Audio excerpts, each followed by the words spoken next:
Alright, welcome back, good people. On this video, I'm going to talk about 25 hobbies for women. That's right.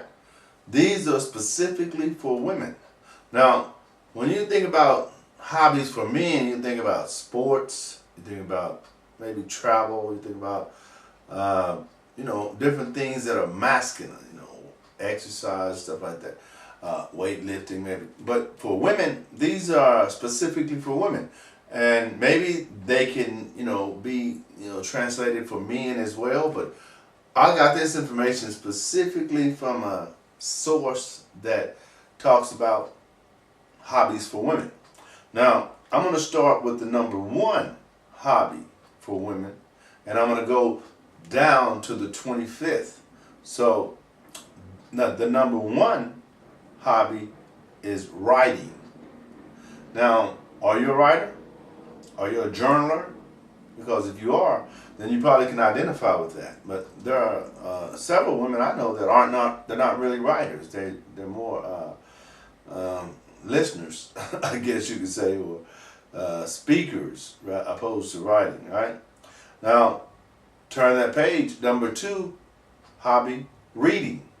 Now I know a lot of women that read, a lot more than men. So I can understand why reading would be one of the hobbies that women like, because it's educational. I love reading. I love gaining that information. I love getting that perspective, because you can actually travel to places in your mind simply by reading things that you read, right? And that's a good journey to take. The number three, dog walking. I also know people, we're just talking about women, right? I also know women who love their pets, love their dogs. They actually dress them up.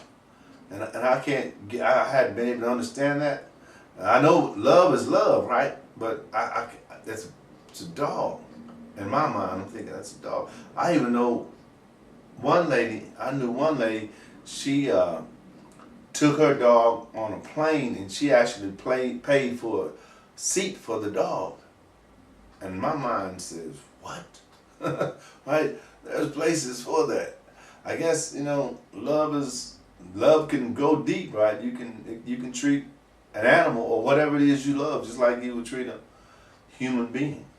Number four, squash or racquetball. These are hobbies that women gravitate to or women like. Number five, horse riding. Yeah, I've seen a lot of women ride horses. More so men, but women too. Women too. That's probably a hobby again. Number six, watching movies. Now that is a high thing women do. As a matter of fact, whenever you want to go on a date, whenever I want to go on a date, I can invite a woman to the movies, and I can almost always count on that yes coming from that, right? Because with movies there's dinner, right? Then there's maybe drinks or whatever, and that's a good time. It's experience. So I go along with that. Number seven is art. 25 hobbies for women. One is art. Number eight, cooking. Yes, cooking. Women love to cook, and not all women. When I say that, I'm not trying to put everybody in one umbrella. But cooking is something that most women learn at an early age.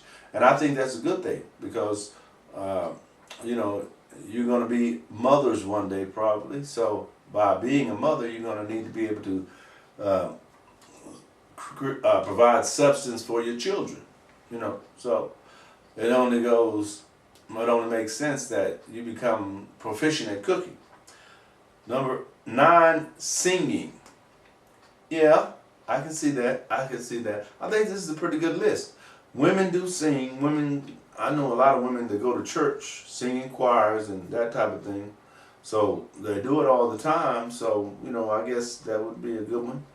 Number 10, running. I don't know about that.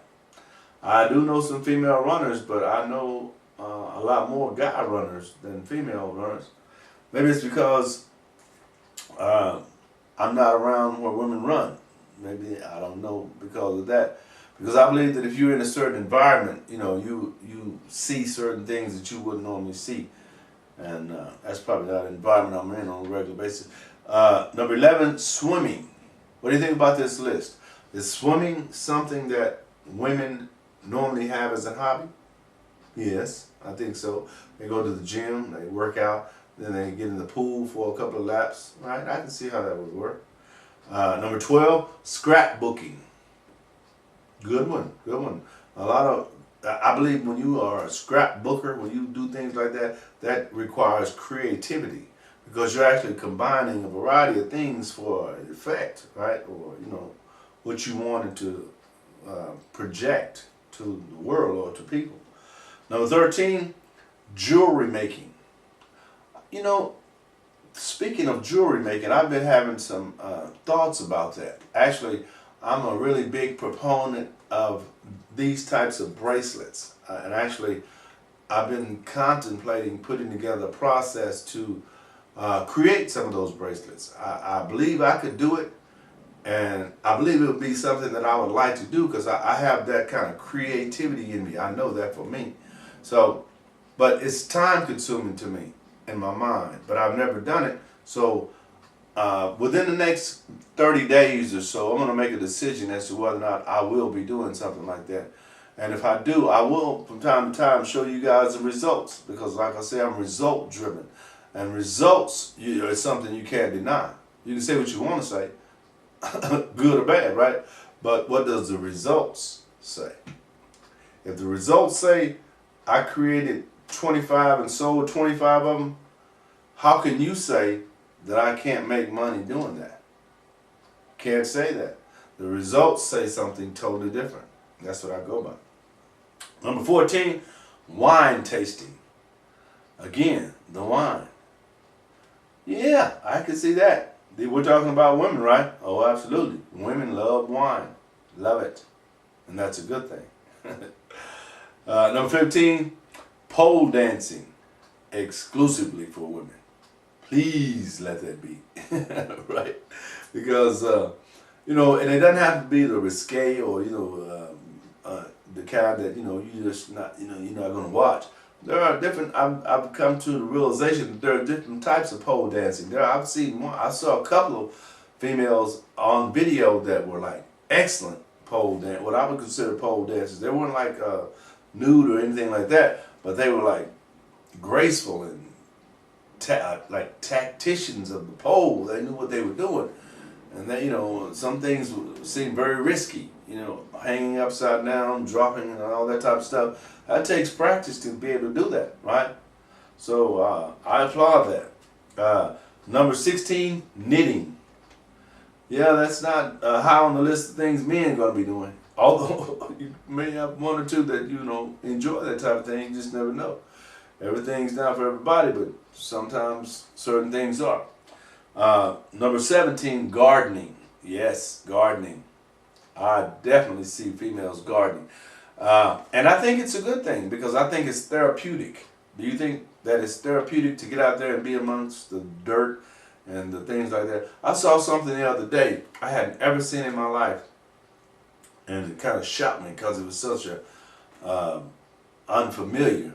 It was a camel, or actually a pack of camels swimming in the ocean. I have never seen a camel swim. I didn't know they swam. I always equate them to the desert. And someone said, that there's water in their hump back there. I said, well, if there's water in their hump and they're able to carry their water like that, then they have a connection with the water, right? Even though you never see them in the water, there is a direct connection to the water. It just kind of baffles me why you would never see any around the water if that's the case, right? But it was definitely a unique video for me to watch. Number 18, photography.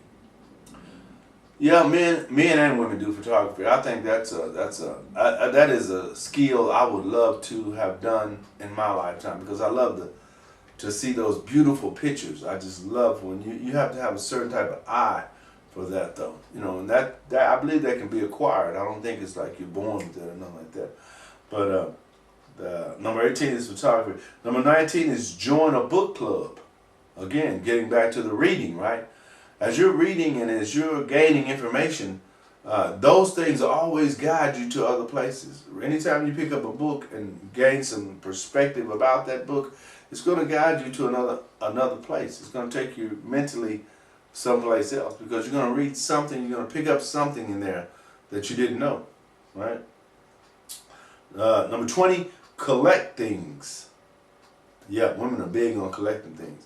I know some females that actually, in my opinion, collect too much stuff. You know, when I say that, you can go into a place and you can't even hardly move around because they have so much stuff. Maybe you would call those hoarders. I don't think they would be called hoarders though, because they're you know, it's not like I guess it is. Maybe it is hoarding. I don't know, because if it's so much you can't really move around, well, maybe it is, right? Number 21, yoga. And that's something else I've kind of had a inkling to kind of get an understanding about. I don't know too much about it. I like the meditation part of you know, dealing with that stuff, but as far as the actual holding the positions and all that, I heard it's really good for you though. So maybe I'll do some studying on that and get to that. Number 22, volunteering. That's always good because that always allows you to get outside of you, right? Whenever you volunteer, it takes the focus from you. That's one of the things that I love to do when I'm feeling like I'm getting too much attention, right? Because, you know, sometimes when you're getting too much attention, you have a tendency to think you're somebody that you shouldn't think you are, right? Not that you're not, but you shouldn't think that you are that. You shouldn't think that you're all that, because that's not good for you. Number 23, the gym, right? I believe you should go to the gym consistently, whoever you are, because one of the examples I gave was like this. I told this individual, just think about this. When you became 17 and you got your driver's license and you were able to get a car, the world told you you could select any car you wanted. A Porsche, a Bentley, a BMW, a Volkswagen, whatever you wanted, you could get that car. But you had to keep that car your whole life. Your entire life you had to keep that car. That would mean you have to take care of that car, right? You have to keep the oil changed, you have to keep the tires rotated, you have to keep buying new tires, you have to keep everything up, right? That's the same way you have to look at your body. You get one body when you come into this world, and how you treat it and how you continually treat it will determine the results or the outcome in the end, right? Or even along the journey. So you want to be mindful that going to the gym is a plus. Even if you just go a couple of times a week, what normally happens is that requires you to either stop going or you'll get more consistent, more strategic about the things you do once you're there, right? Now, number 24, learn to play an instrument. That's something else I wanted to do too. Like, I wanted to learn how to play a keyboard, but I really don't have the time in my mind or the patience for it because I don't want to hear all the noise of music that's not music, right? To get to be music that is music, when I can just put in music that already is playing and I can listen to that, right? Or maybe I don't want it enough, right? It's an indicator, right? If it meant enough to me, then I would be doing it already, right? But if I can kind of say, maybe not, then it's probably not my passion. And the final hobby for females or women, host board game parties. That's doable. I can see that, because that's a good time. You know, if everybody like the same board game or, you know, plays the same board game, that would be entertaining. And you could actually set up a process around it once a week or once a month. You know, and the group could grow. You know, and you could be turn that hobby into maybe you know, something else. You could like bring your passion, like if you like to bake, bring your cakes and sell your cakes at the event or whatever, right? And before you know it, it's grown out of proportion. It's morphed into the giant that you wanted it to be, right? And that's how it happens a lot of times. It starts out small and starts out really where it's not even a business. But over time and through the process, it's become a business, and it's become a successful business. And that's what you want, based on your passion, right? Now, this week's videos have been about passion and hobbies. And this is how simple it is for you to do the same thing that I'm doing. How long does it take? About an hour and a half to do 5 videos? And you might only want to do 2 videos a week or 1 video a week. But you want to get it to where you have it where you can do it consistently, right? Because if you make a video today and don't make another video for another 30 days, I'm not going to know you, right? Because I won't get a chance to watch you consistently. I may watch 1 2-minute, 3-minute video of you, but if I need to know who you are, then chances are not good that I would know who you are with 1 video or 2 videos. You got to do it on a regular basis and be patient, right? Because it takes time. It does take time. But if you just think about this, you're just inundating places. You're just keeping your stuff out there with good content, good value, bringing value to the videos. You're bringing information. This is informative stuff that when I hear it, I think a different way. I think it's possible for me. And I apply myself differently, right? And I monitor things differently. I stay focused. And then I start to get the results, and I'm like, wow, that worked. That works. And I get excited, and I start to tell people, right? And you will too. All right. My name is Larry James. My company is SpeakerLarry.com. Share these videos, subscribe to this channel, and I'll see you next week.